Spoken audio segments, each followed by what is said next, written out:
Good evening, everyone. My name's Beth Sheffield, and we are going to give everyone just a few minutes to get into our program tonight. Welcome on behalf of the Greensboro Public Library. I wanted just to review some logistics and housekeeping. This is a Zoom webinar, and if you'll notice at the bottom of your screen, if you're on a computer, that there is a Q&A button. We will be taking questions tonight through the Q&A button. Please do not put them in the chat. I might send out a reminder a little later, but questions need to be put in our question and answer category so that we can answer them later. We are here to discuss the hate you give, and we will try and get to some questions at the end, but this is really a conversation. So thank you all. We will get started in just a minute or two. Hi, I'm Bridget Blanton, Director of the Greensboro Public Library, and on behalf of the Greensboro Public Library and the Greensboro Public Library Foundation, we say welcome. We're excited about this evening. We're excited to have Assistant City Manager Trey Davis with us, Police Chief Brian James, and Carla Banks, who's the Director of Communications for the City of Greensboro. It's exciting for me because these are people that I work with every day, people who I know are committed to the community, and a conversation that I think that you all will be excited that you're a part of tonight. But we couldn't do this without our partner, the Chamber of Commerce, so I'm going to turn this over to Deborah Hooper, who is the Chief Operating Officer at the Chamber. Well, thank you, Bridget, and good afternoon, everyone. I'm glad to be with you. You know, back in June, with the death of George Floyd, our country as a whole really began to look at the issues of injustice and systemic racism. And we had a lot of conversation at the Chamber about what should we do? What do we do? And we knew that we needed our community to speak a common language before we could begin to work towards meaningful and sustainable change in Greensboro. So as a first step, we wanted to invite our community to watch and learn from the film, The Hate You Give. And we knew that our natural partners in this conversation would be the Greensboro Public Library. And we are so thankful for their support of the 3 community conversations the Chamber hosted during the week of July 20th. And we're looking forward to learning from today's panelists. Thank you. Hi, my name's Beth Sheffield. I'm the Adult Programming Coordinator for the Greensboro Public Library. And thank you to the Chamber for the One City, One Film project. It has been a great partnership. We sincerely appreciate it. I want to say a thank you to 2 of my colleagues, Glenn Perkins from the History Museum and Andrew Harris, who are helping with this program tonight. Thank you for your help with this program. I want to remind everyone to put your questions in the Q&A. Use the Q&A button for questions tonight. And now it's my pleasure to introduce our presenters and our moderator. Greensboro Police Chief Brian James grew up in Greensboro. He joined the Greensboro Police Department in 1996 and began his tenure as chief in February of this year. Chief James,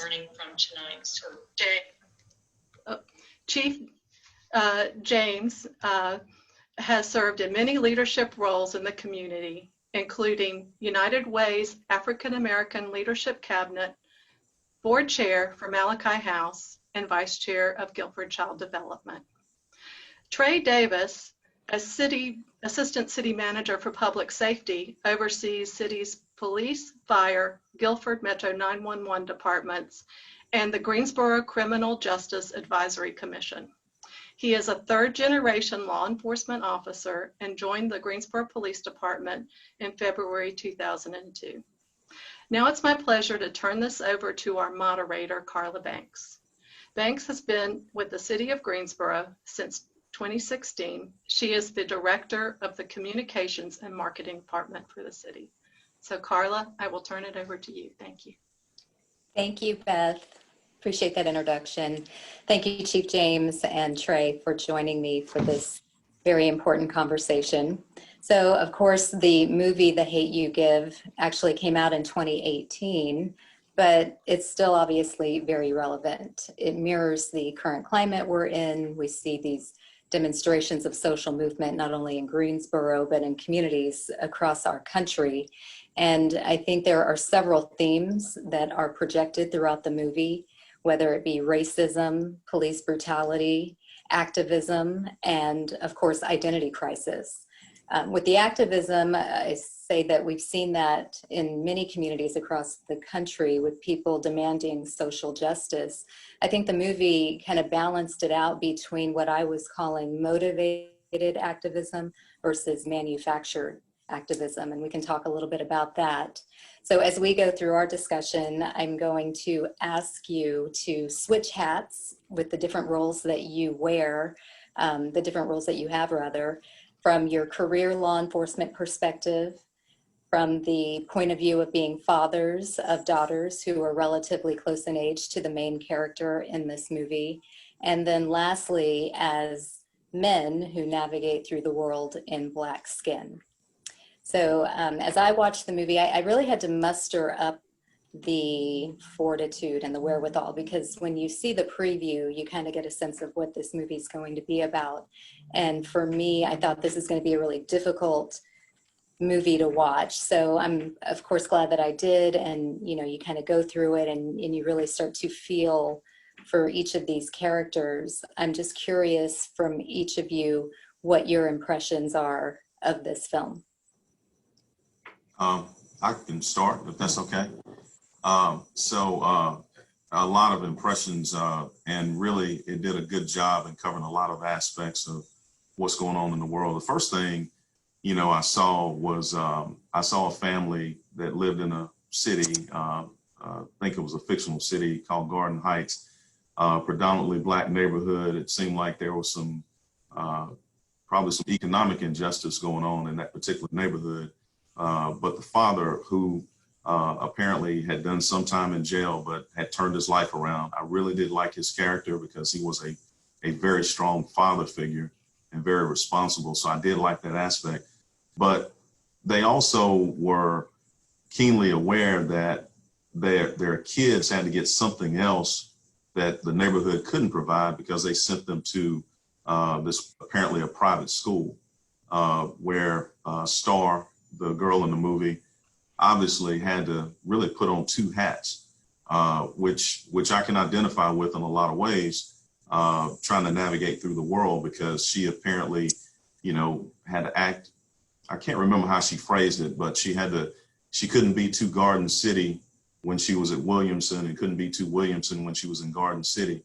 And so that's something that I think we probably all of us have had to contend with at some point in our lifetime, because oftentimes as a Black person, I have to figure out how to navigate a white world, but somebody who is white doesn't necessarily have to figure out how to navigate in a Black world.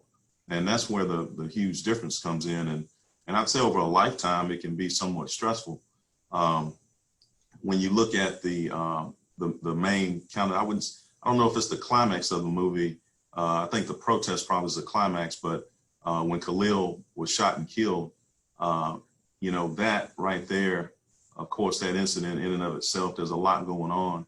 But one thing I see is that, at least from the interactions that you see with police, is that they don't have a relationship with that community whatsoever. Even though I think her uncle was a police officer, there was no relationship with that community, which I think ultimately contributed to his death, you know, but then also contributed to the aftermath of his death. And so I think a lot of this ties into what's going on right now when you see the frustration of people in communities around what has happened with police incidents.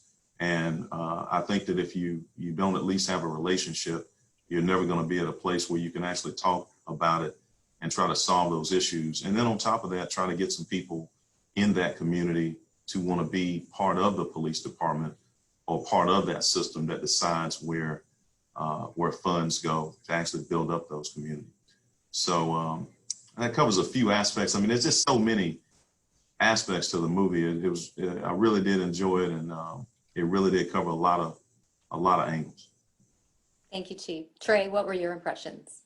I thought the film did a phenomenal job with the characters and the scenes, the setting of capturing the dynamics of what happens with people individually and personally, and the intersectionality of events that took place that really impacted people on a number of different scales. I echo a number of things that Chief James indicated about the diversity, not only the positive side of diversity, but also the impact of people being immersed into diverse environments. I think you saw the struggle that the main character had. I was really pleased to see one of my favorite rappers, Common, play the role of the police officer, to be able to display the struggles that the police officers have being immersed into that culture as an African American police officer. That was very important. Although he didn't have many scenes, but I think there were, to me, as a person who worked in law enforcement, he had some very impactful and insightful dialogue with Star, the main character, as well as like Chief James identified, the police department's what appeared to be misidentification with that community where most of the movie took place. So again, echoing a lot of things that Chief James said, I thought the movie did a great job of actually capturing the backdrop of what happens in people's lives. Sometimes we look at incidents and not to diminish the focal point of the movie, which was when the young man was killed by the police officer. But sometimes we miss what's happening, what has occurred, and then also the aftermath of what takes place in people's lives. Well, I think the crux, as you said, of this movie was Khalil and the fact that his life was cut short at the hands of a white police officer. And watching that, I started to think in terms of, we hear the term routine traffic stop, which is essentially what this started out as, but then you have this fatal, ending. And it just made me think, well, how do you get from the routine traffic stop, which is typically your tail light is out or you ran through a full stop, something really minor, to then end up in something as major as someone's death or maybe brutally beaten, whatever the case might be. So it got me thinking, here you have Garden Heights. There's probably a Garden Heights in every community, including Greensboro, the equivalent. And I'm wondering, could it be a combination of things? You have young people who grow up watching negative interaction with police and the adults in their community. So perhaps there's a little bit of trauma and then resentment as they get a little bit older and tend to understand what those engagements really are about. Then young people in general, these are teenagers, so the authority and the ability to respect authority is somewhat altered because they will even challenge the authority of their parents. So of course, a law enforcement officer who they don't know clearly, and Khalil in this instance is challenging the authority of the officer, questioning, why did you stop me? I think in addition to that, he's kind of hyped up and empowered by the lyrics of Tupac. And he's listening to this music and really kind of taking in some of the messaging, which is more or less saying, exercise your rights. And I think maybe when he starts questioning why he was stopped, that already with probably a stereotype from the officer didn't help the situation. And I wonder if on the reverse side, you have the white officer who has his stereotype of the young Black person, then you are questioning him. So he's taking that as an attitude as opposed to you thinking that you're just exercising your rights. And then it all just comes full circle. So clearly we saw Star go into the immediate assume the position because she's been given the talk. It's hard to know whether Khalil received the talk or not. If he did, he was not adhering to it. So I'm curious, based on your law enforcement perspective, how do we get from the routine traffic stop to the fatality? Let me start here. I want to go back to talking a little bit about relationships with communities, because this is the thing. If you're working a particular community and your only focus is to use a phrase, catch bad guys, and you're never taking a chance to actually get to know the people in the community, it can make you very cynical.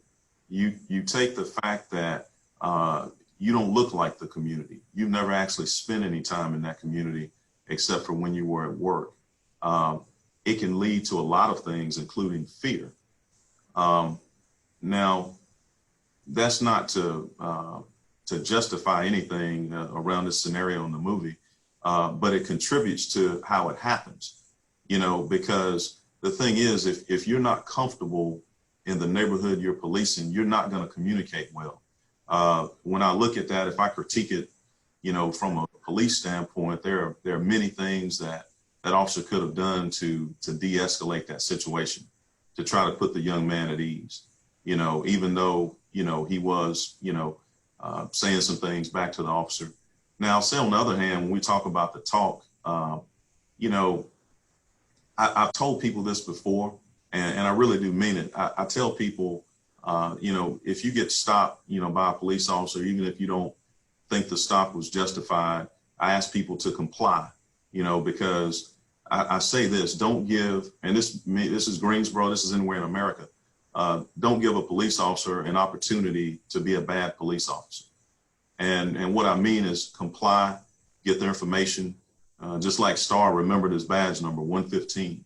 Get the information so that you can file the complaint later on, and you can both leave, alive. Because I don't think there's any police officer that checks on at the beginning of the day that wants to get in a deadly force encounter. If there's anybody like that, they shouldn't be in law enforcement. But it can quickly lead to that, without the communication, without knowing the community, and without being comfortable policing that community. And I think that's how it happens. The officer was scared, obviously, to me. That's what I got from it. He didn't communicate well. Khalil, didn't do exactly what he said. And he reached in the car. And I think the officer in that case overreacted by using deadly force. And that's how it can happen. So I think that's how you get to that point, Carla. It made me think about a lot of scenarios that I've seen, in real life throughout the country. And I think that's how it happens. Trey? Looking at this movie and thinking about the discussion we're having now, the thought that comes to my head is, at what point are we going to begin to stop, mitigate reactions to negative reactions? And what I mean is, so we're having reactions after events or incidents on both ends. On the police end, what can we do different? From the community's aspect, what are we doing, or what should police do, or how should we react? But we're reacting to negative reactions. And in the middle, in the peacetime, we don't think about ways we can mitigate that. And Chief James just said a lot of it. On the police end, what are we doing? I think there's a lot of push for racial equity training. There's a number of components that are I know the Greensboro Police Department does a lot with what's called procedural justice. That is so that an encounter, the communication within an encounter is much different than what we definitely what we saw in the film. But then also from the community side, what are we doing to mitigate our reactions to situations? Chief James just talked about, having children. I have 4 children. And so I do have somewhat of a talk with them. What can you do to control an interaction? What are you doing to contribute to?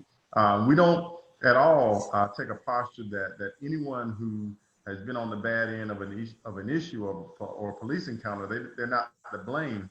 But at some point as a community, what are we doing to maintain control of interactions that we have? So just to piggyback off of what each of you have said, Chief James, you talked about the importance of policing within neighborhoods on a regular basis to familiarize yourself with the people. And Trey, you're saying we're all involved. It's a community-wide effort, and there's specific training that's required that we want to make sure our officers have. I thought the dialogue between Star and her uncle on this topic was really critical. Chief James, you said the officer in the film overreacted. And when Star questions her uncle and says, you know, what if Khalil was white and did the same exact thing, reaching into the vehicle to get something, in this case it was a hairbrush, would you have shot him? And her uncle rather, had to stop and really think about it and ultimately admit that no, most likely not. So where do we make the distinction, or is there a distinction of threat? Was Khalil a threat? Whereas if it was a white driver, there wouldn't have been as much of a threat? Or is that based on individual instance depending on the officer? Well, let me say this. So, and that's when you get into, when you look at how Black people, and in particular Black males, are perceived. And so, you know, when I'm walking around the city, just in plain clothes, most people don't know I'm the police chief or even a police officer. So I get that Black males, and if we look at, and this didn't just happen, I mean, this has happened over a number of years, you know, hundreds of years actually, where Black males are probably perceived, even by Black people, as being more of a threat than white people. And I think that's what, now when I listen to what he said, you know, I think to myself, I hope no police officer is actually thinking like that. You hope that that's not the case. Is that the case? Yeah, it's a great possibility that it is. And that's why when we talk about what Trey mentioned about the training around the implicit bias, which we've talked about now for a number of years, but you have to think about, is that implicit bias affecting the way you actually do your job, which could include using force. And we can't have that in law enforcement. And it was just a very real conversation. It was hurtful to me to hear him say that, you know, because you think that, man, I hope, like, you know, I hope that nobody out here that's policing actually thinks that way. If it's in them, I hope they realize it. And then if they're conscious of it, then they're not letting it affect how they do their job. Trey? Definitely. When the conversation started, you know, I was listening, and, you know, he's telling her the context from a police perspective. But I thought the writers did a really good job of challenging that point by asking him that very direct question. And I'm like Chief James, you know, I hope that no other police officer feels that way, but that's a very real question. That if you are a law enforcement officer, you know, that carries a gun and you're interacting with people, you have to ask yourself that question. And I think, you know, I'm really you know, I'm an optimist, and so when situations happen and when these come about, it excites me to a degree because it gives us an opportunity to reevaluate what we're doing. Because oftentimes, you know, we'll get into this really stagnant place of, okay, everything's going fine and we're doing exactly what we're supposed to do. But I think, you know, especially the recent events that have taken place, we have a great opportunity to reevaluate what we're doing, what our practices are, and how we move forward. And I think that scene alone is one of the key questions that if you are a law enforcement officer, then you have a responsibility to even ask yourself that question. Yes. And speaking of deadly force, just from your law enforcement experience, could you just clarify and explain that when it gets to the point that you're drawing the weapon as an officer, that you're really trained to not shoot someone in the arm per se, or the leg? People always say, well, why didn't they just shoot them in the arm? Why did they have to shoot to kill? And I think it's important for people to understand the training in terms of when you do draw your gun. It's so, yeah, from a training perspective, and we get this question all the time. And if anybody's ever handled a gun, you know that especially without any training, it's very difficult to shoot the target exactly where you're trying to shoot it in a training environment. So departments across the nation, the military, really across the world, train to shoot center mass, and not trained to shoot to kill, but trained to stop the threat. And of course, if you shoot center mass in the torso area, there is a high likelihood that serious injury or death could occur.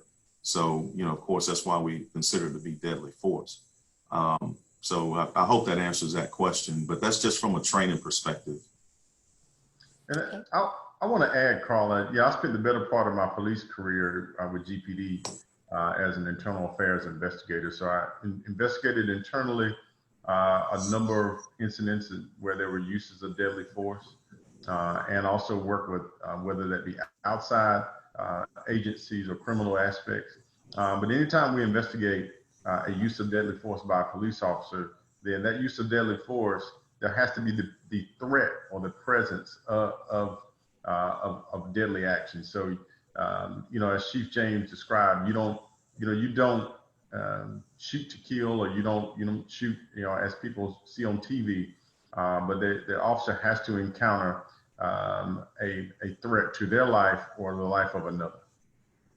Okay, thank you for explaining that, just for anyone who has wondered or gets upset when these type cases come across the news and don't fully understand the background.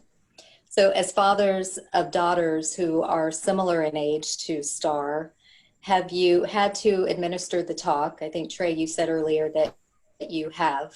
And how did her dilemma impact you? So I'm going to let everybody know that my daughter's going to be mad after this because she's not going anywhere. I'm going to homeschool her. No, it was a really, and there were points in the movie, especially watching Star and what she was dealing with interpersonally, with the whole dynamic, with the dynamic of trying to fit in at another place, fit in at both places actually, but also finding that space that she's living up to, what her father raised her to be. And, in that, I think, as Chief James said earlier, that character was probably my favorite as well, and the strongest character, because, here's someone who didn't live a perfect life, but what he did was gave an example. Now, I thought, the best, to me, one of the best lines, the best scenes is when he said, maybe I didn't give you, a good enough example of a black man. And she said no. And there was a little pause in me for a moment. I was like, whoa, she's pretty tough. But her reply was everything. It was amazing when she said, no, you gave me a good example of a man, of what a man should be. And I think in that, that's much of, nobody's life is perfect. No situations are perfect. Things are going to be perfect. But he gave her the template for how to go through situations as life happens, and continue on to be the person that you're supposed to be. So in that, I try to use that with not only my daughter, my daughters, with my sons as well. Chief James. So I've got all girls, and so we've had conversations over the years. The youngest one being almost 16, and so we've had conversations over the years about different things around race and how people are perceived. And I remember a few years ago, one of my daughters, I was telling her something in reference to, it was around race. And I remember she said to me, but that's not fair. And I said, I know it's not fair, but that's the way it is. And trying to tell her, I think, was about more around impressions and how people will draw a perception of until you actually interact with them. And then, and I hate to say, sometimes I've been in these situations where somebody doesn't know who I am, and then when they start to interact with me and hear me talk, then it's almost like a sigh of relief. I don't know if you guys can relate. But it's so what I'm saying is that there's that stereotype until you break that stereotype, and then there's that collective sigh of relief in whatever room you're in. So I've talked to them about traffic stops, and like I said, I got one turning 16 that's going to be driving on her own really soon. So just talked about the same thing around being respectful, providing your license and registration, not jumping out of the car, things like that. The same thing I said before, don't give a law enforcement officer an opportunity to be a bad law enforcement officer. Don't you do anything to escalate the situation. And because I think that even though I've got girls, I would say that, there are, whether we like it or not, a lot of perceptions around Black people that a lot of people have that they don't always talk about.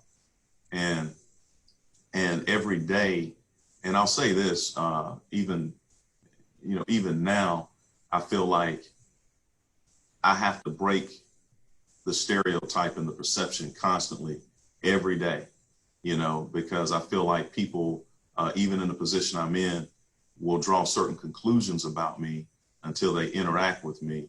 And you're just in a constant battle to have to prove yourself, kind of like Star. I think every day she went to school, just this constant battle to fit in and prove herself. Can I add something to that, Carla? Sure.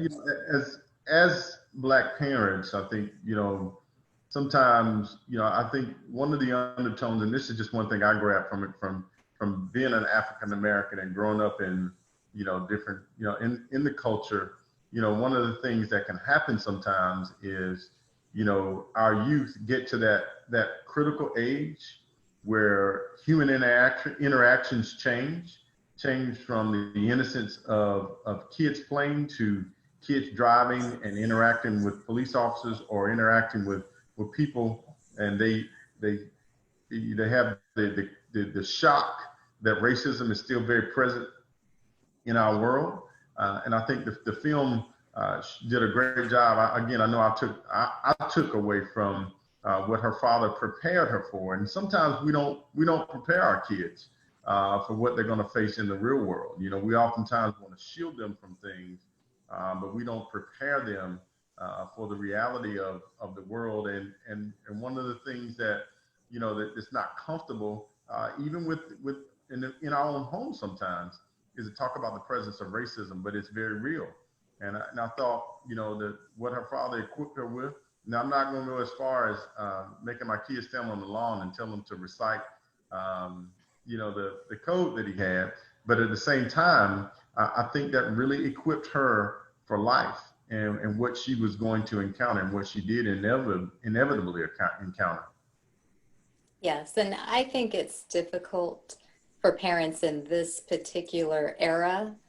I sat in on one of the previous community conversations about this movie and was asked whether I received the talk. And quite honestly, the talk didn't exist when I was equivalent to the age of Star. And I grew up in a community very different from Garden Heights. The idea of police brutality wasn't prevalent where I lived. So I think it's really based on circumstance and geography. But I think you're right. Race and racism, it's never an easy conversation to be had. And certainly from a parental perspective, you want to shield your kids from all things hateful and harmful. So even having that dialogue can sometimes be what's so difficult until they come home and have had some kind of experience that, plunges them into that reality. Chief, you were saying something earlier about the stereotypes, and I'm just curious, in your role as chief, do you find yourself being challenged to police the Black community one way based on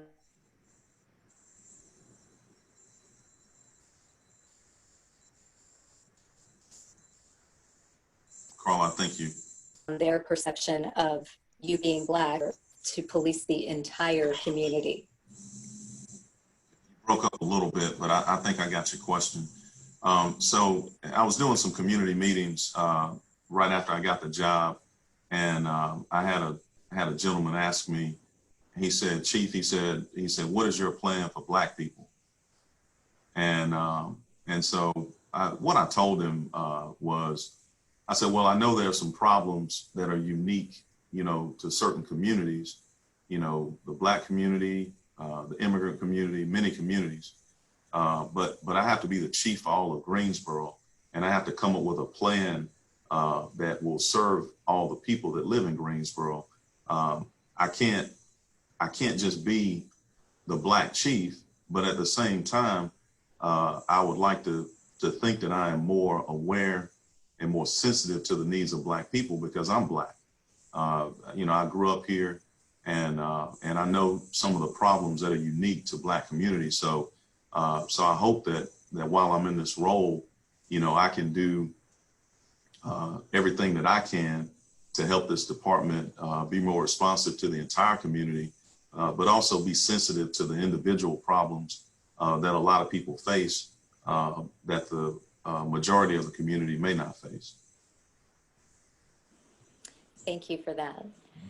And as I think about this other scene in the movie that dealt with Star's father, and he had an encounter with the police.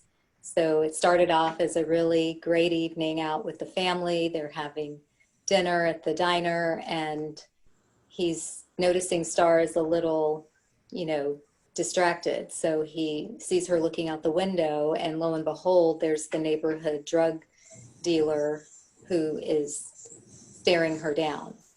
So I'm thinking, like any good father, you want to protect your kids and stand, in between somebody who is potentially causing them a threat. So he goes out to address the guy, and that turns into some words, and then, the drug guy goes away, but here come the police. So I was disturbed just by the whole idea of they come on the scene, really didn't ask a whole lot of questions, just immediately jumped to the conclusion that there's a problem, and one can only assess because her dad is Black. To see the way he was treated and handled in front of his family, slammed against the window, demanding his ID, at some point slammed to the ground. It just went from one extreme to the next. And I was curious, as Black men, do you ever fear that that kind of exchange could happen if you were, say, in another community on vacation? There's no indication that you are in law enforcement or previous law enforcement, but just based on you being Black and that seemingly being enough for some law enforcement, unfortunately, when you watched that scene, how did you feel? My first impression of that scene was the negative impression that it was going to leave on his children who had to witness what definitely was an injustice, and it was wrong by the police officers in that scene.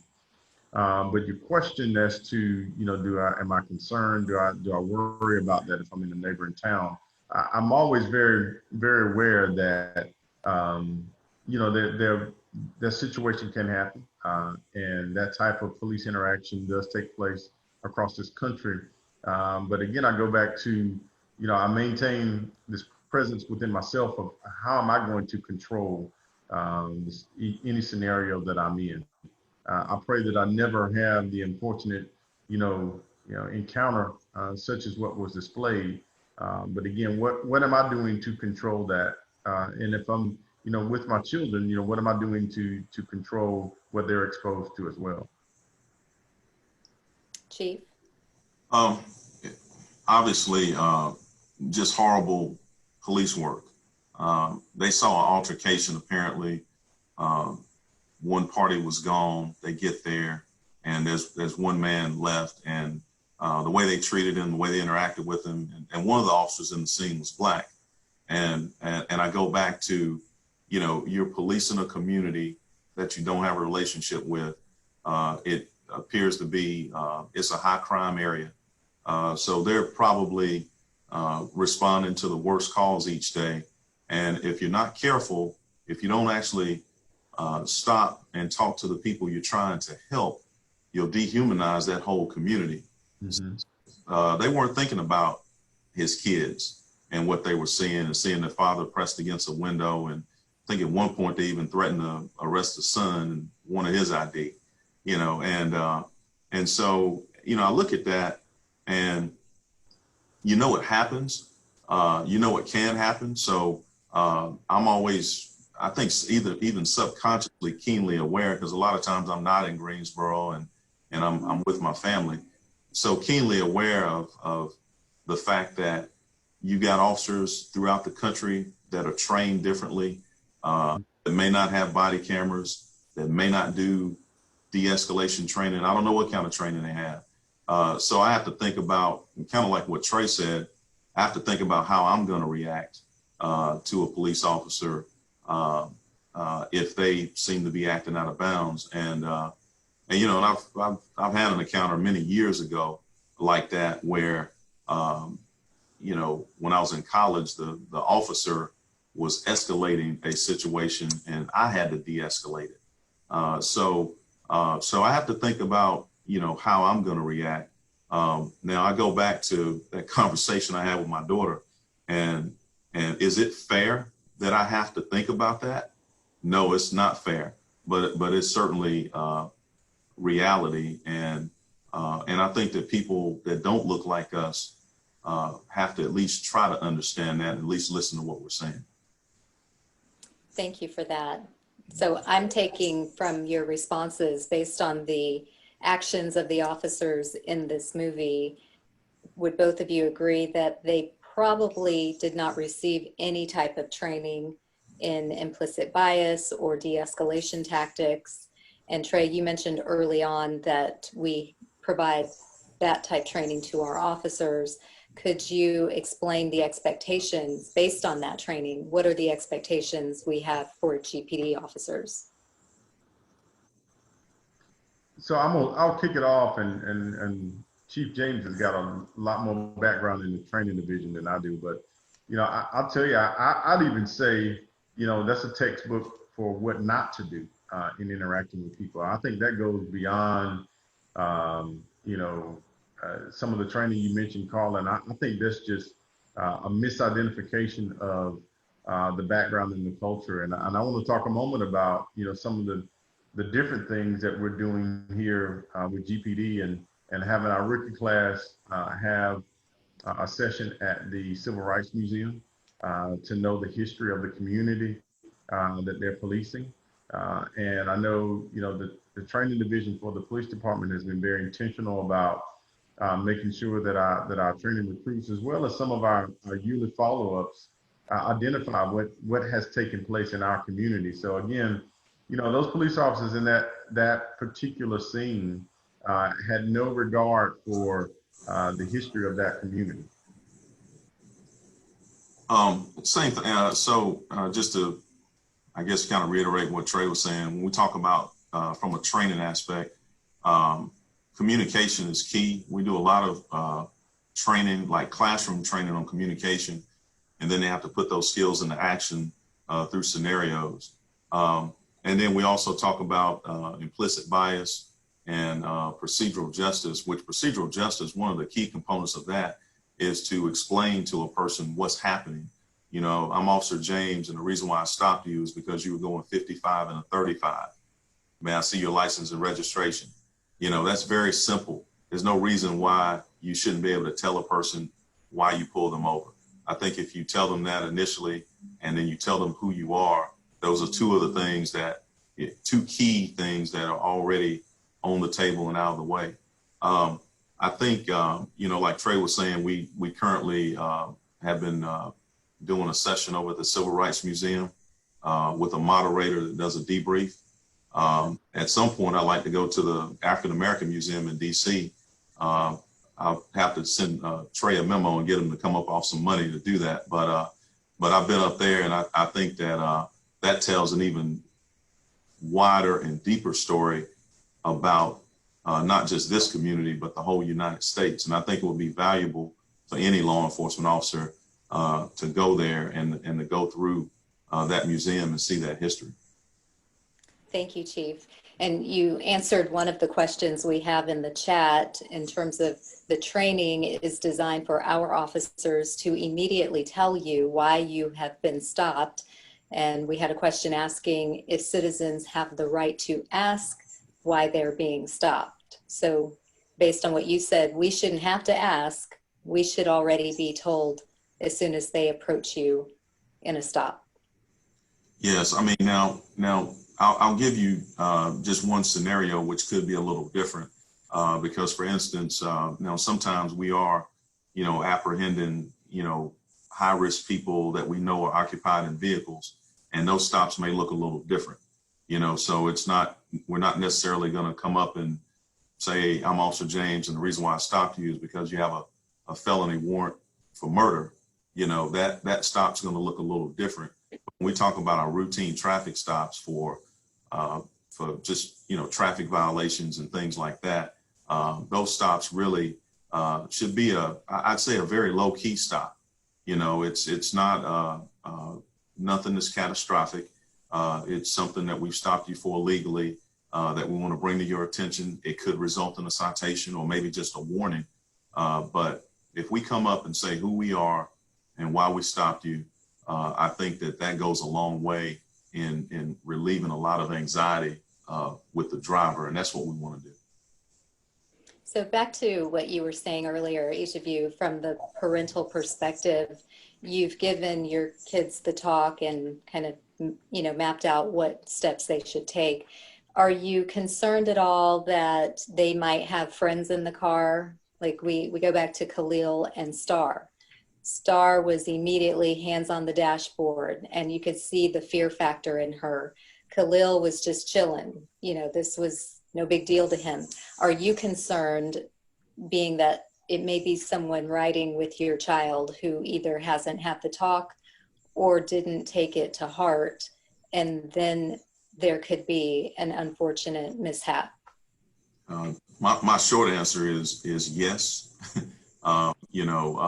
Don't just jump in cars with people, and don't just let people jump in cars with you that we don't know.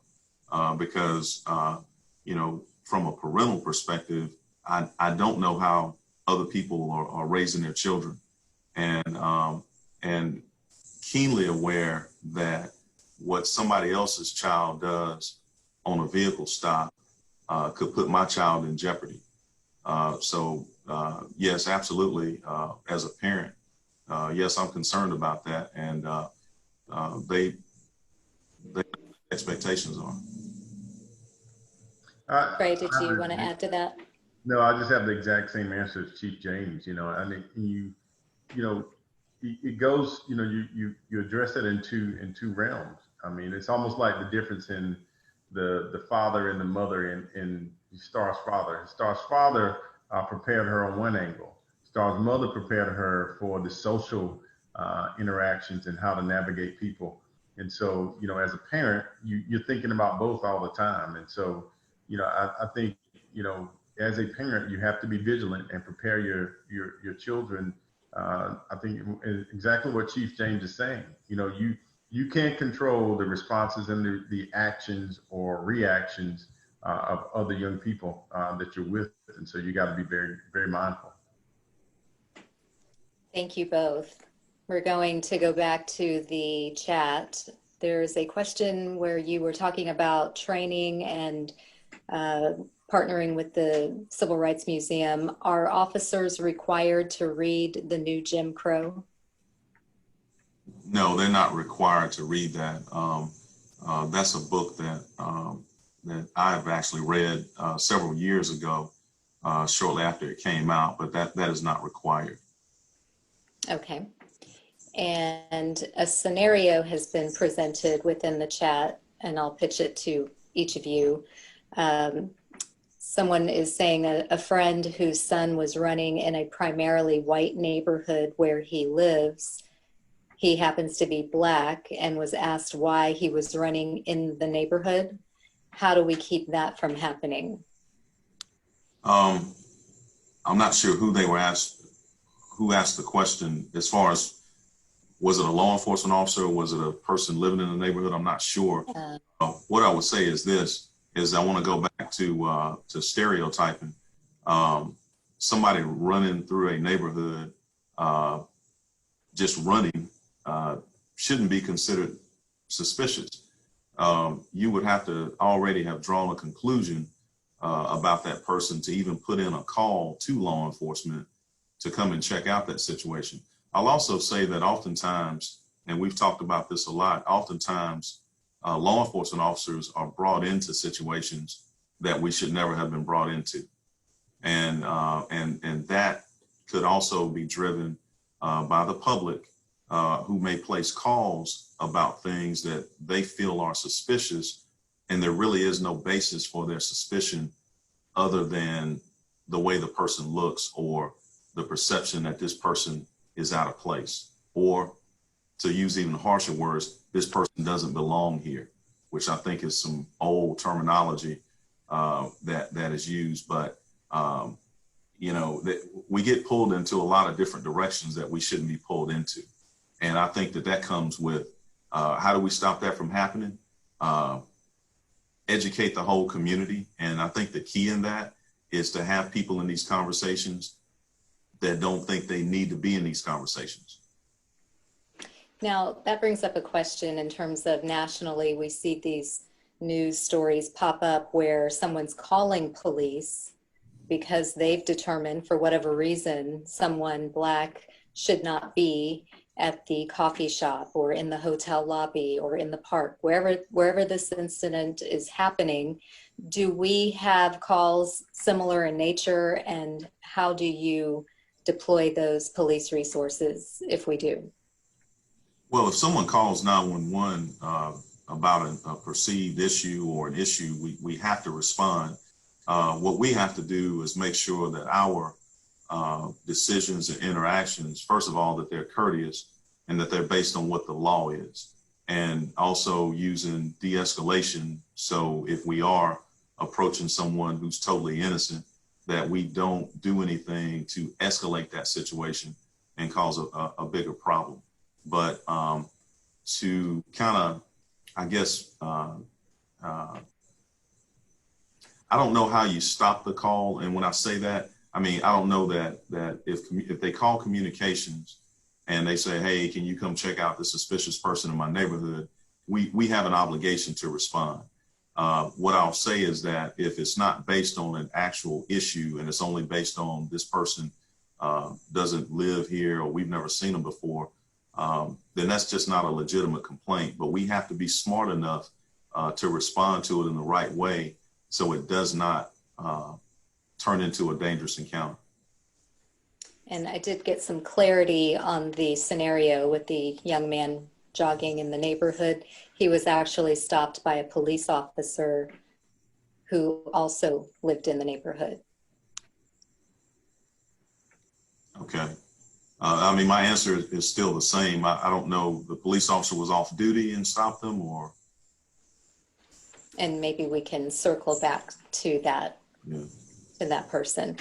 We did have some input from Facebook, a question about whether or not your daughters, either one of you, have talked about any of the protesting that took place downtown. And this individual says her daughter's friends are Black and they've been completely disregarded in the discussion, and lots of white kids are shouting out opinions without considering other people's experiences. So no one wants to destroy their own community, but the pain is real and some people take it out in different ways. So did either one of your daughters talk about any of the activities that took place downtown? I have my youngest daughter is 15, and I have a college-age daughter, and we both had very healthy conversation about the protests, as well as about the reason for the protests, and their awareness in these times and what's taking place. But yes, definitely so. And I want to be very open to what they have to say and listen to their perspectives as well.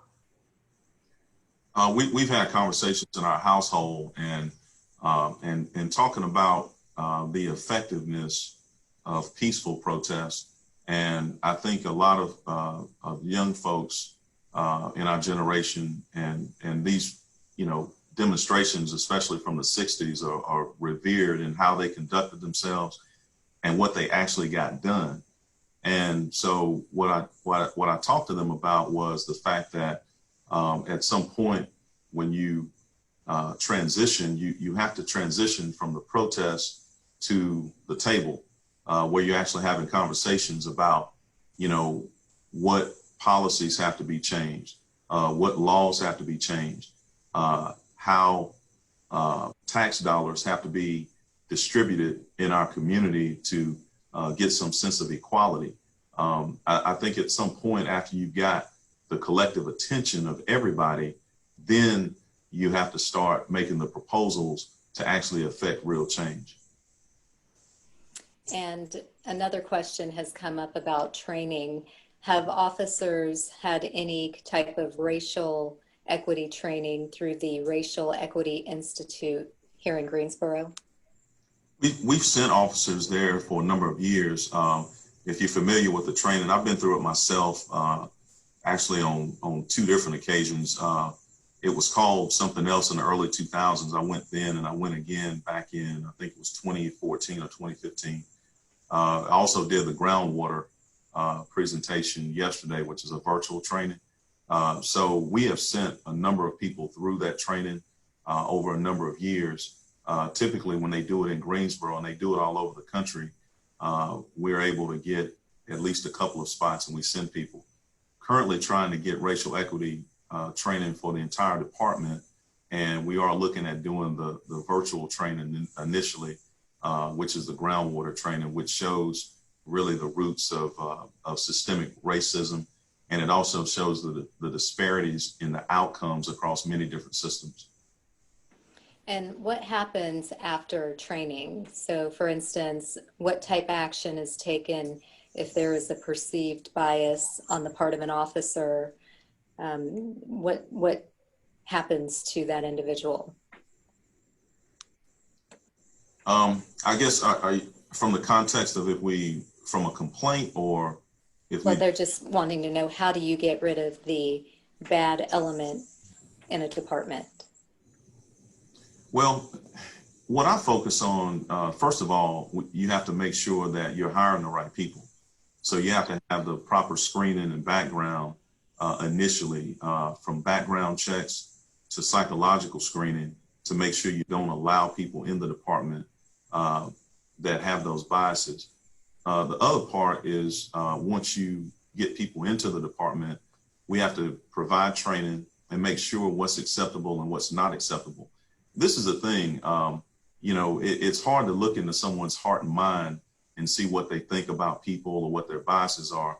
But my responsibility is to make sure that if they have any biases, that they don't act on those biases in the performance of their duty as a law enforcement officer. And we just have to make sure that we've got parameters in place to include our body-worn cameras to monitor the behavior of officers and their interactions with the community. And I'll add, Carla, that the police department has policies and procedures. There is a bias-based or bias-free policy and a philosophy that addresses officers interacting or taking actions that are biased. That philosophy is woven into the rules of conduct. There's a complaint process, and also, as noted earlier, one of the departments or divisions that's under my purview is the Greensboro Criminal Justice Advisory Commission, which does review or has the ability to review the police department's practices and policies and procedures and make recommendations, as well as the Police Community Review Board, the PCRB, is housed within that as a component as well to review citizen complaints if citizens should so choose to relay their complaints to be reviewed additionally by an oversight or an outside entity. That board is comprised of community members right here from our community. Okay, and that is accessible through the city's website if anyone is interested in taking advantage of that.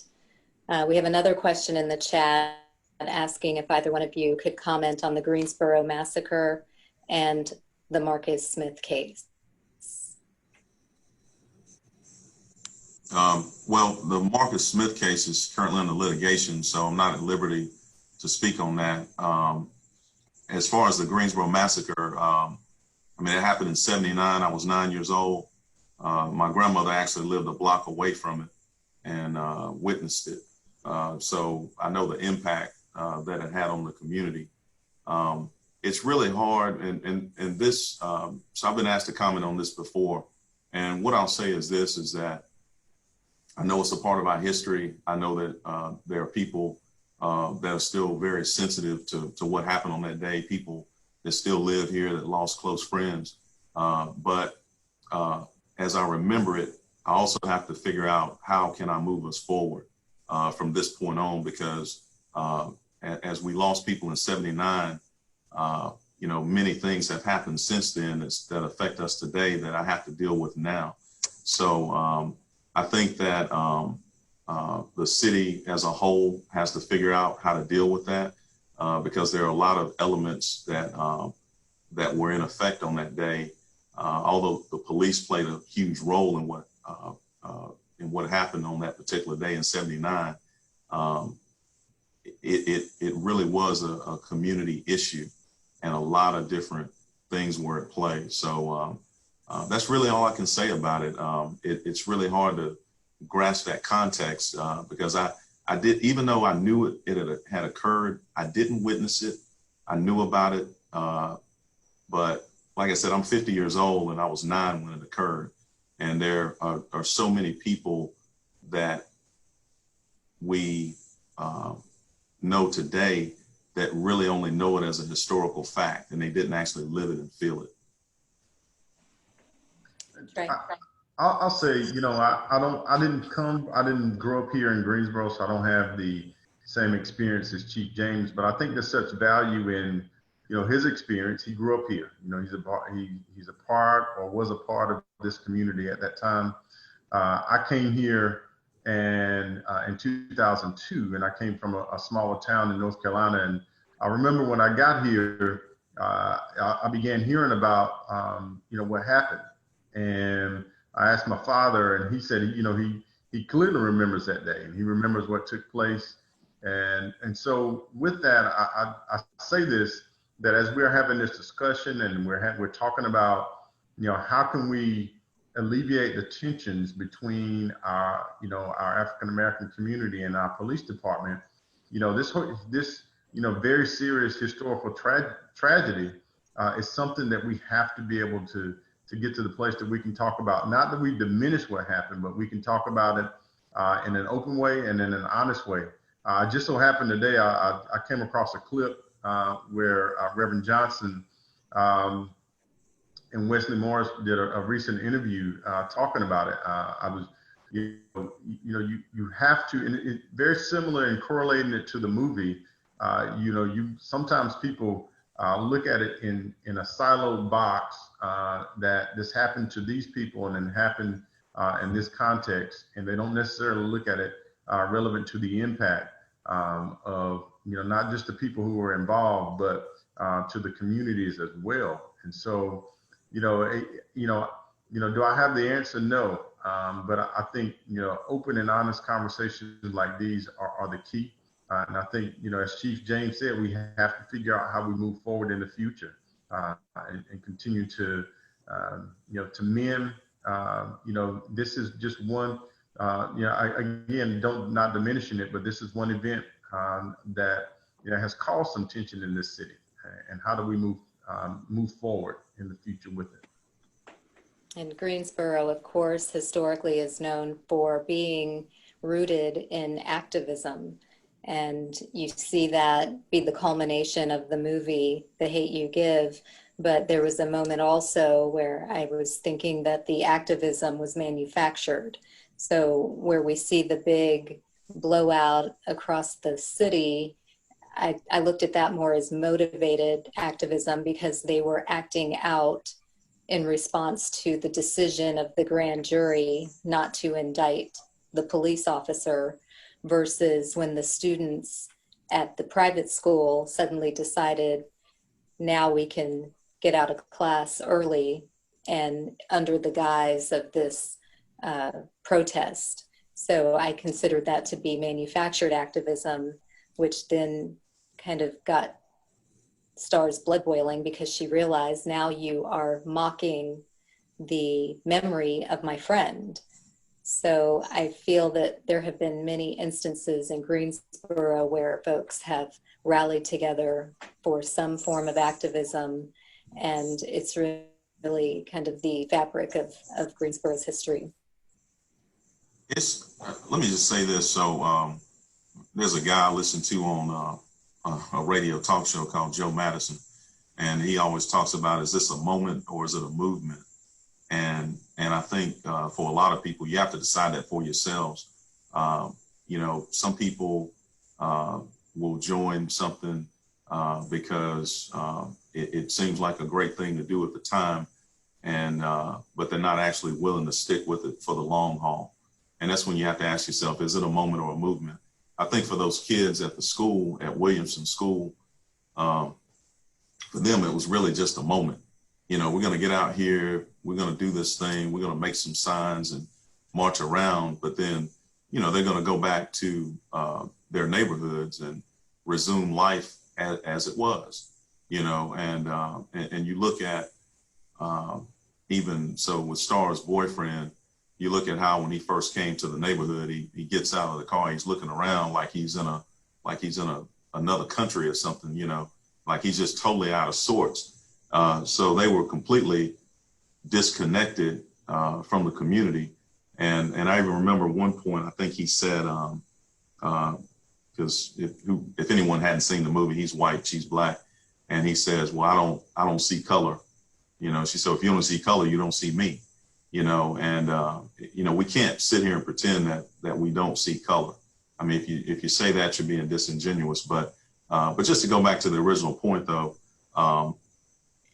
I think a lot of times people are well-meaning, but if you're going to advocate for people, you got to know those people, and you can't always assume that you know what those people want. I was telling somebody in a group not too long ago, I say, a lot of times I've been in some groups with some well-meaning people and they want to help people, but they never actually talk to the people that they're trying to help. And I think that, you can't be disconnected and still advocate for people. I guess that's what I'm trying to say. So, That's a good point. Yeah. Any thoughts, Trey? Yep, I echo. That brings me to the point of the movie where we get to see where Star's uncle lives. And you keep hearing up before that point, the mother constantly telling her father, we're moving, we're getting out of Garden Heights. And you see where the uncle lives, and he's clearly not in Garden Heights. Very upscale neighborhood, very different scene. And that brings me to the question of the thoughts that people have about whether police officers should live in the communities they patrol or serve. And I'll say this, it's from a recruiting standpoint, and I've talked about this a little bit recently. If you tell officers that they have to live in the communities where they work, it's going to limit your recruiting pool. I mean, and that's just a fact, even if you believe that they should live there. What I would say is this, is that you have to have a connection to that community. It doesn't necessarily mean that that you have to live right in the community you patrol. And because in some instances, it could be problematic, you know, because if you live in a neighborhood and your neighbors down the street have a domestic dispute and you get dispatched to it, and then you have to arrest the husband, it can create a very awkward scene. So there are some pros and cons to that. What I would say is that there are ways that you can immerse yourself in a neighborhood without actually having an address in that neighborhood. You can't just come to work. And I'll say this. So look at the movie for context. Those officers had no connection with that community. I'm almost certain they didn't live there. They came in, they policed it like an occupying force, and then they left and went home. And I'm not saying that they had to live there, but I'm saying that they had to have a connection with that community. And that's why you saw the outcomes in this particular situation.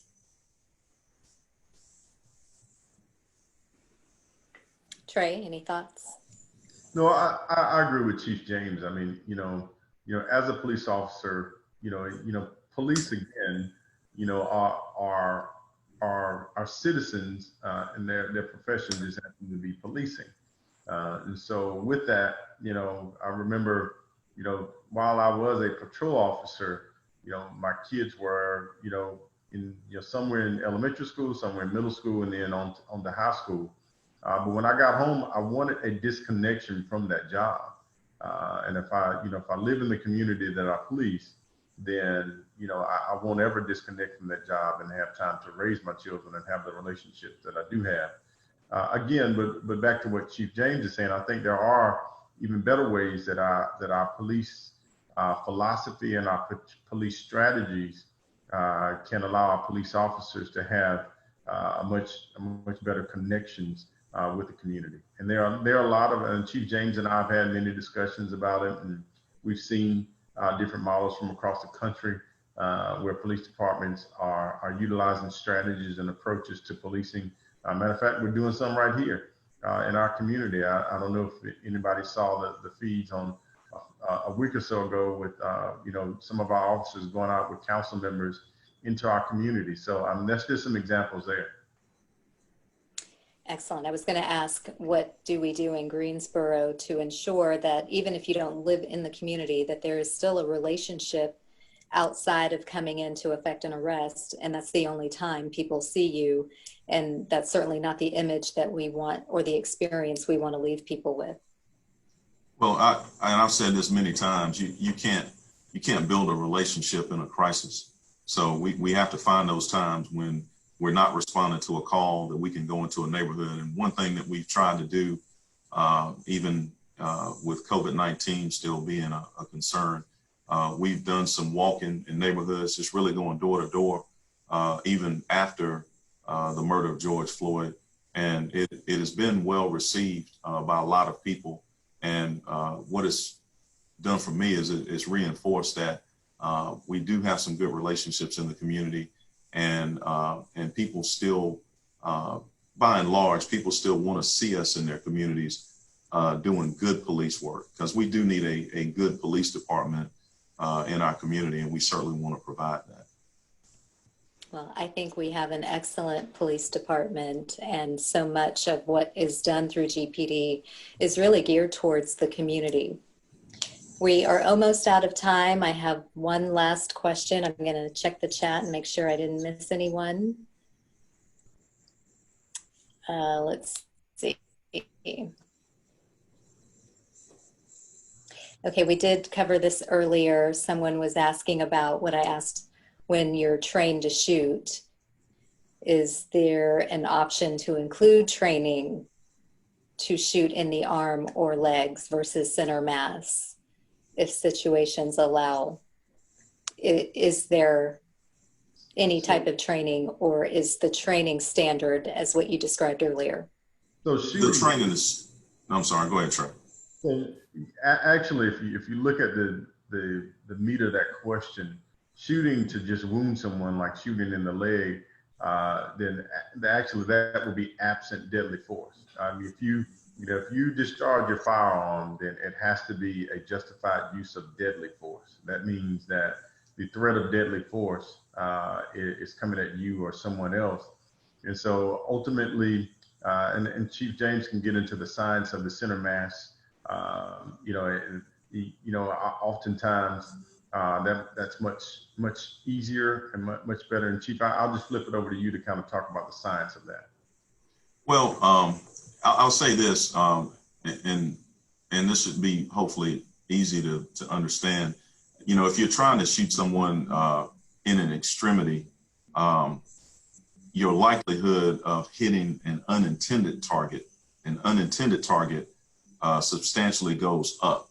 So if instead of shooting center mass, I'm actually trying to shoot the arm or something like that, it's a good chance, and that's a very small target. There's a good chance it could go either way, and then that bullet is projected towards some other person, unintended target. The other part is that even from a science standpoint, if you are in a situation where you have to use deadly force, you are under a certain amount of pressure and stress, and your fine motor skills can diminish. And I don't want to get too deep into it. So the training, again, is to shoot at center mass, which is the largest target, because under stress, your accuracy can also diminish. Mm-hmm. So we certainly, of course, we never want to use deadly force when it's not warranted. But if we have to, we want to make sure that that we don't have that deadly force going towards somebody that it was not intended to affect. Thank you for that clarification. So as we get ready to wrap this discussion up, one final question. As Black men who happen to either be in law enforcement or have had been in law enforcement, how do you describe the state of race relations within GPD and our community as a whole? I would say within GPD, I think race relations are good, with certainly room for improvement. I think that we have to have more open and honest conversations within our department. That could be in formal settings or just in small groups or one-on-one. But I think when you look at race relations in Greensboro, I think that I would say that, again, there's a lot of opportunity for improvement. I think that there are a lot of more people that are engaged now and willing to listen to people that don't live in their neighborhood, that don't look like them. But I think in our community, as well as many other communities in the country, there are a number of people that feel like this race conversation does not necessarily affect them. Through all the protests and the media coverage and everything else, I mean, their lives went virtually unchanged, and they still don't feel like anything has actually affected them. And I think until you get people to care that don't necessarily feel like they have a reason to care, I don't think you're going to make significant progress from where we are, because what I see a lot of great conversations, but I'm seeing a lot of people in these conversations that were already in a space of having an open mind to talk about things. How do we get people to talk about things that don't feel like they need to? And if one of us figures that out, we can go across the country, because I think everybody's trying to figure that out. Thank you, Chief. Mm-hmm. Trey? Yeah, that latter part, I agree with Chief James. But I will say, Greensboro as a city, as a whole, we have to meet the challenge of this movement that's in front of us. And we can't just think, I think there's still a large portion of our Greensboro community that can't allow it to pass as a moment that happened in time. I think, we've got to really take a hard look at the real deep meanings of why we saw protests and why we saw protests across this country, and why we saw reactions across the country. And we've got to respond to it. And we've got to think, what's happening right here in our city. And we've got to to really be, Chief James mentioned something earlier, even when we talk about, or if we're going to be well-meaning and think about advocating or helping people, or people groups that have been either mistreated, looked down upon, what are we doing that from? What place are we doing that from? Are we doing that from a place of really looking to make change amongst people who've experienced oppression or racism? Or are we looking to do those things for ourselves? And so that's what's going to make the difference in our community overall. Well, thank you both. This has been a riveting conversation. You're both extremely busy, and I appreciate you taking the time out to have this conversation with me. This was an excellent movie. I'm hopeful that we won't have to have additional conversations that make this movie relevant, whether it be other instances such as George Floyd or any other unfortunate mishap that may happen. I think the activism that has resulted as a result of that case has really started to push some things into a different category. We're seeing momentum for change and sustainable change. And I'm just grateful to both of you for your service, but also your awareness of what our community needs are and willingness to listen to the community to make continual improvements. And at this time, I will thank Bridget Blanton, our library director, for this opportunity and turn it back over to Beth Sheffield. Thank you. I wanted to bring up an event that will be happening with the public library next Friday. In celebration of the 19th Amendment, we are going to be having a series of events, but we have the authors of a book called Represent, The Woman's Guide to Running for Office and Changing the World, quote unquote, coming to Greensboro. This event is co-sponsored by the Greensboro Library Foundation, the Greensboro History Museum, and the League of Women Voters for the Piedmont Triad. And it really explains how women of all colors, sizes, shapes, backgrounds, and bank accounts can run for office. So I hope that we see our audience at this program as well. And thank you all for coming, and have a good night. Thank you.